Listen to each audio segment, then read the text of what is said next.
नमस्कार, आदाब मेरे दोस्तों, मैं अंकित। और जैसा कि आप सभी लोग जानते हैं कि हर वर्ष लगभग 650 करोड़ दूषित पदार्थ पानी में मिल जाते हैं, जिसके कारण पानी में रहने वाले जीवों की हत्या हो रही है और हमें भी साफ़ पानी पीने के लिए नहीं मिल रहा है। जिसके कारण दिन प्रतिदिन मनुष्य भी मारे जा रहे हैं और अनेकों तरह की बीमारियाँ फैल रही हैं।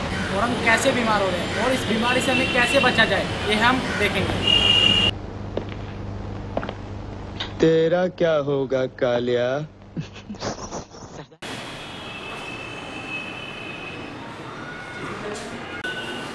प्रदीप, ओ प्रदीप, बेटा बेटा ये सारा मंदिर घर में साफ सफाई किया, ये थोड़ा नदी में डाला बेटा। लेकिन चाची ये तो गलत है, ऐसा करने से हमारे देश की नदियाँ दूषित हो जाएंगी। अरे बेटा, तू मेरे को क्या समझा रहा? मैं तुझसे बड़ी हूँ और तुझसे ज़्यादा मैंने दुनिया देखी है।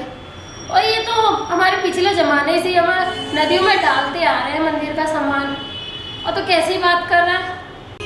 जा इसे जल्दी से नदी में फेंक के बेटा, जा जल्दी।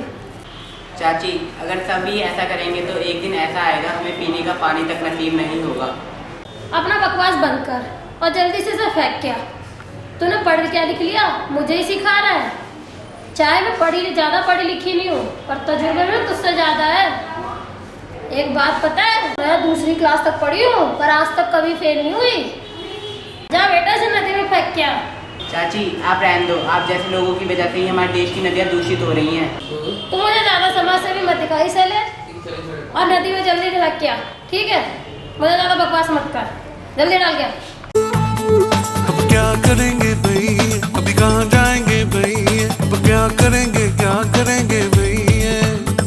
अब क्या करेंगे भाई, अब कहाँ जाएंगे भाई, कुछ तो करेंगे ना, सयाने हैं जनाब, कर लीजिए हिसाब। अरे प्रदीप, कहाँ से आ रहा भाई और तेरे हाथ में क्या है? अरे यार क्या बताऊँ, ये मंदिर की सामग्री है, इसको नदी में फेंकने को चाची ने कहा है।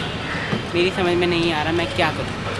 अच्छा यह बात है यार, मेरे घर में भी कुछ ऐसी ही प्रॉब्लम है। चलो सर जी के पास चलते हैं।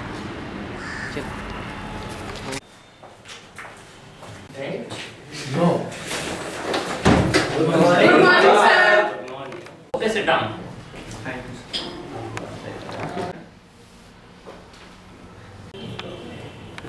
May I come in, sir? Come here.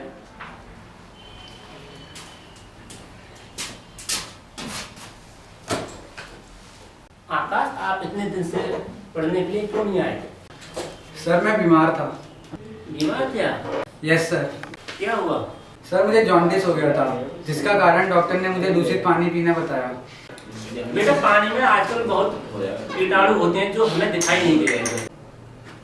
बेटा, हमें दूषित पानी नहीं पीना चाहिए, क्योंकि दूषित पानी पीने से हम बीमार होते हैं। सर मैं एक मिनट सर हम आपसे 2 मिनट अकेले में बात कर सकते हैं? अच्छा ठीक है, आप मतलब आ जाइए, मैं भी आता हूँ। जो मैंने आपके लिए काम किया उसमें मैं भी आता हूँ।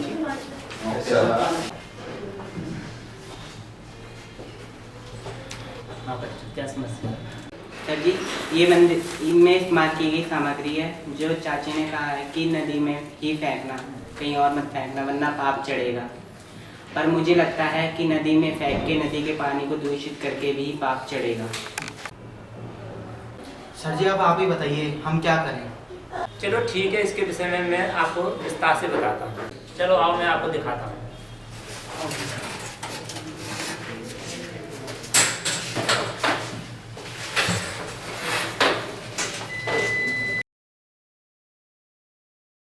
Solid waste. These are generated in our homes and is commonly called garbage. It may be of 2 types. Biodegradable wastes.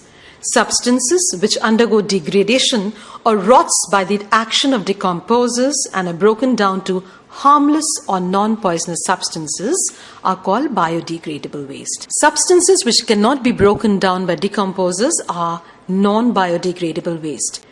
Different methods are used to manage waste.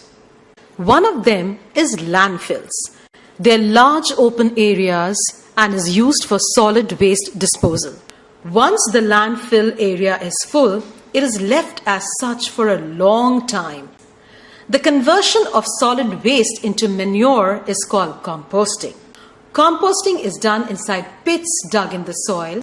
Reduction in the amount of waste generated can be achieved by practicing the 3 R's: reduce, reuse, and recycle.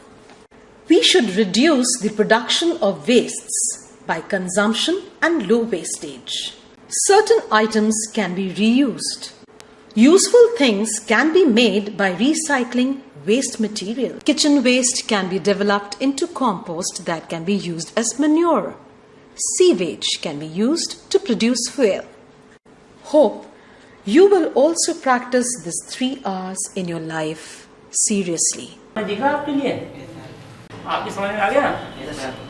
Sir अब हम जाए? ठीक है, okay sir, thank you sir.